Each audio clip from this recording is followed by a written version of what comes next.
All right, guys, welcome back to Food Friday, Feed Your Friday. We are on episode number 9.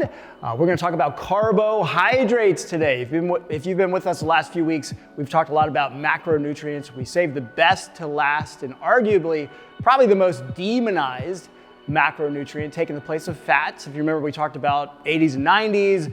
Fats became this nutrient you shouldn't have at all. It's the cause of all of our woes, whether that be obesity, diabetes. So we started to see all the fat-free things out there. Well, 2000s roll in and you start seeing that with carbohydrates being the enemy of all things. If you look at all the diet trends, whether that be keto diet, Atkins diet, all the other options, we go from intermittent fasting, fasting in general, carb loading, carb cycling, you start to see kind of a trend of carbohydrates being very important and also something that we feel should be used either sparingly or in excess. So hopefully over the next few weeks, we're going to talk about a lot of that and put it into some order for you.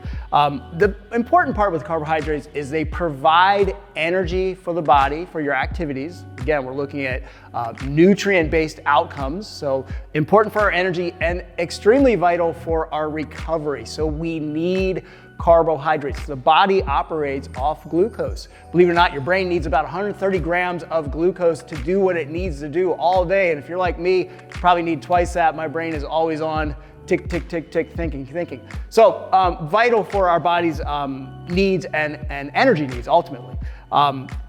But carbohydrates are not all created equally.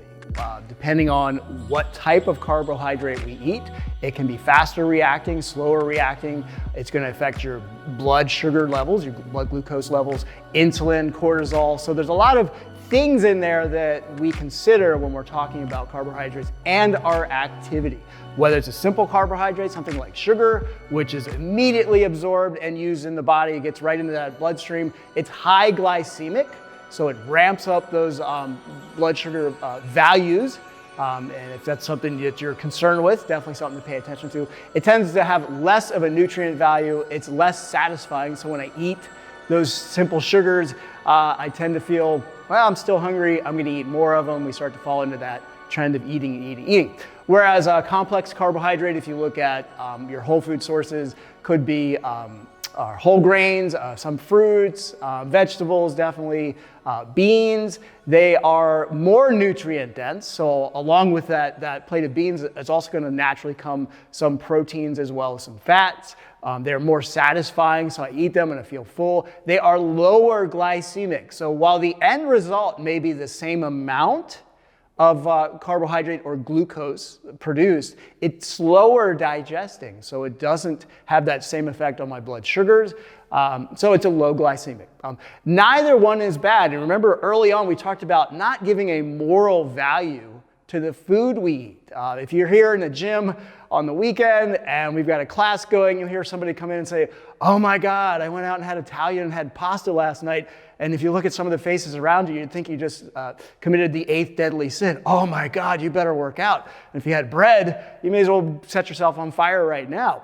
So rather than demonizing these macronutrients, we start to look at not good or bad, but how is this usable? How can we take advantage of a higher glycemic response to a lower glycemic response, and how does that filter into our energy needs and outcomes? So how much do we need? That all depends. How big am I? How active am I? How much lean mass do I have? How much fat mass do I have? What is the activity? Ultimately, we circle back to the beginning of all of our conversations. What are our goals? So we'll hopefully get into all these cool topics over the next few weeks.